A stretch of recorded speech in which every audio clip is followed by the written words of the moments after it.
Hey guys, good morning. Getting some rain, cold weather here in Texas for the last 3, 4, 5 days. I think it came in about Friday. Anyway, it's been cold. Using my wood stove's been nice. Don't even have the heat on. And nice warm fire going the last couple days. Kind of fun. My dad's here visiting from Idaho. He drove down, and work has been slow, so it's kind of funny how it worked out, right? Kind of good support of nature or whatever you want to call it. Definitely awesome to be off and get some rest. Really tired. Um, I just want to make a couple comments. There was a big UFO sighting in Hawaii. The I think it was on the 24th of October, and a lot of people saw it. It was a big. It was big. It was kind of like the Phoenix Lights.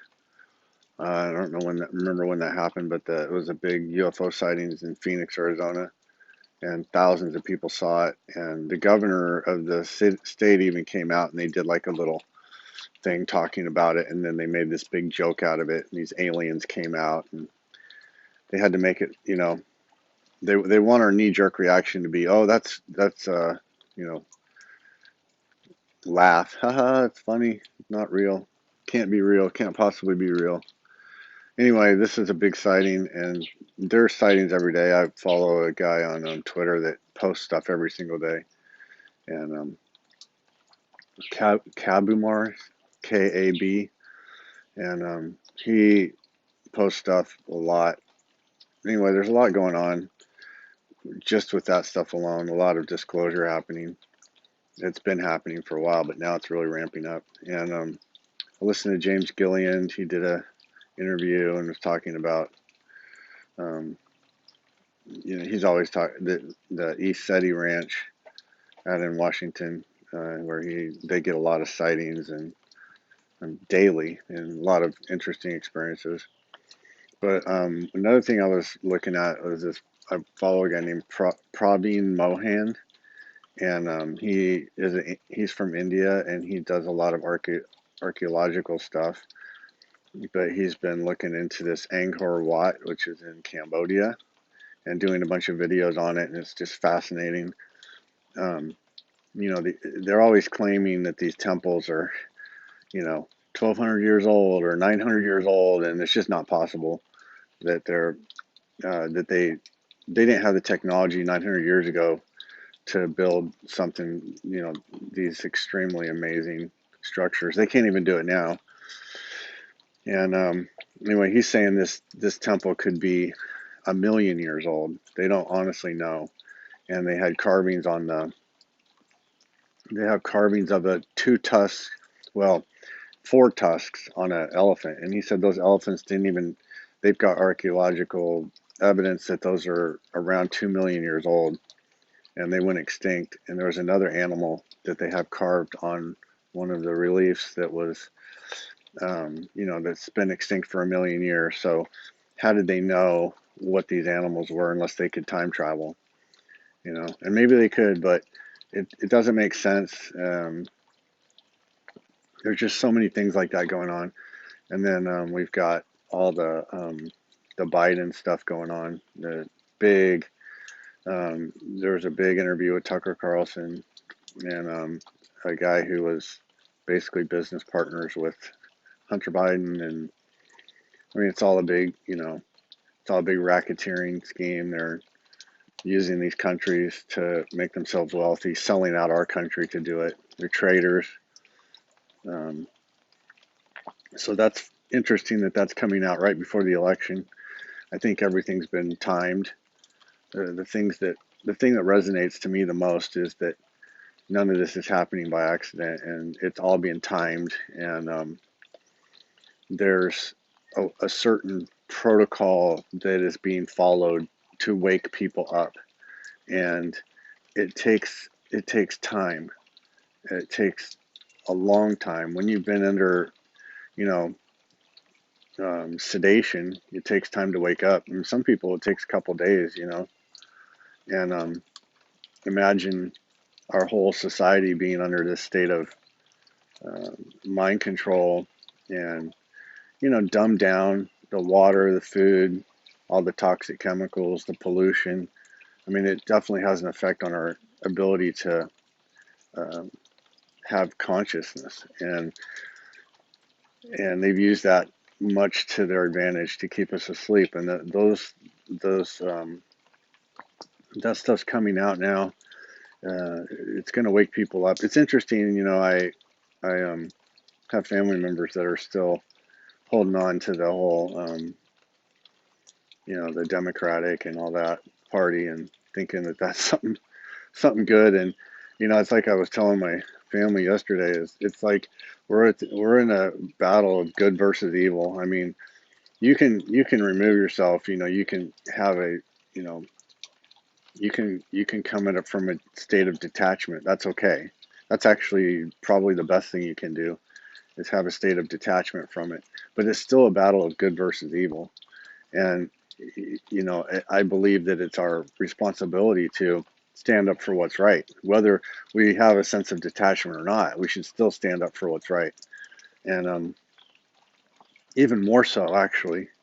And, um and that brings, into, I wanted to mention the rioting and all the stuff in Philadelphia.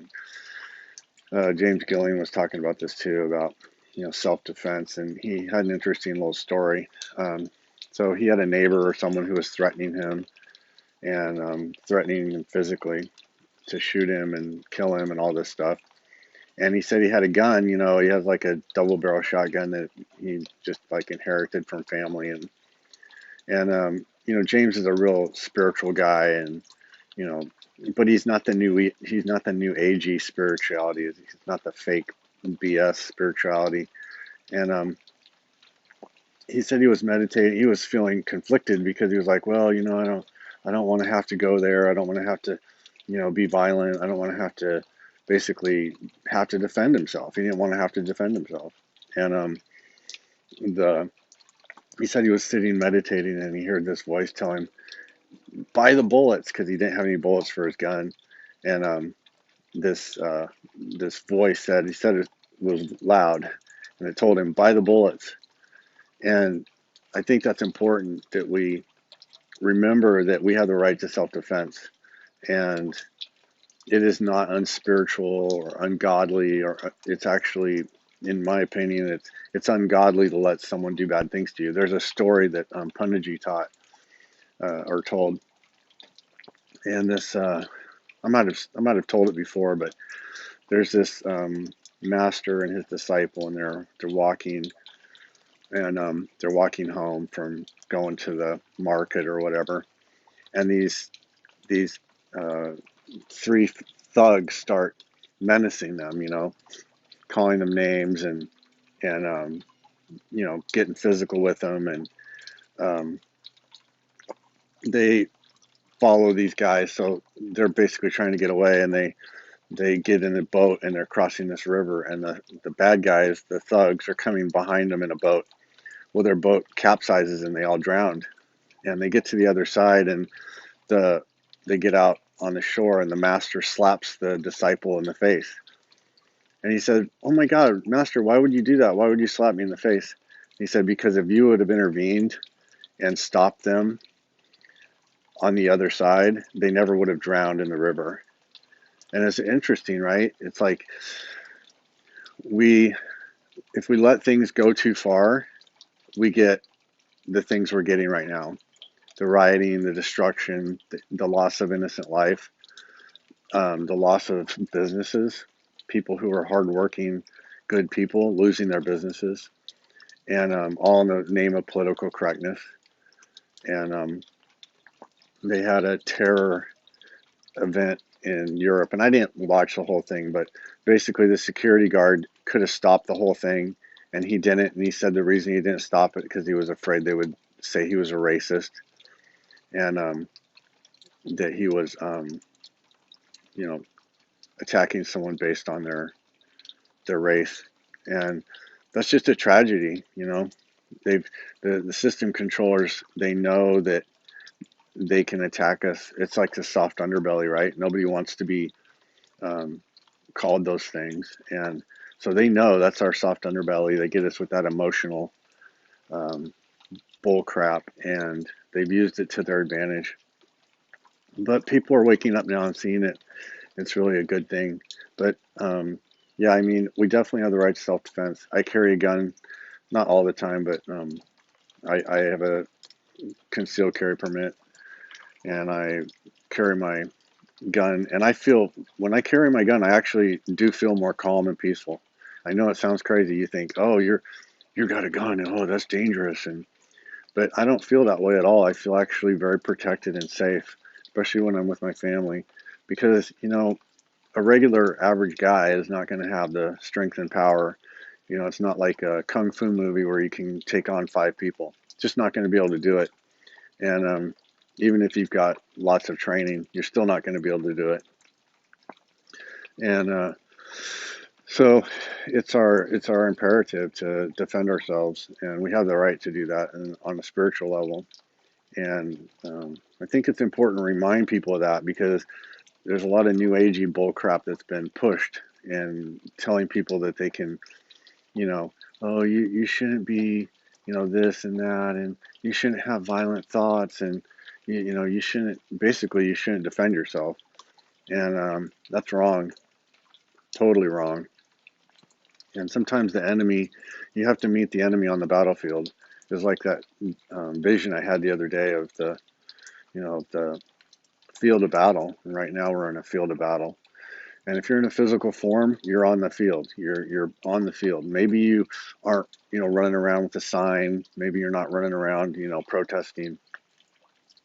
But just, like I said before, holding that godly energy, holding that light, that's the biggest job there is. So anyway, I hope you have a good day.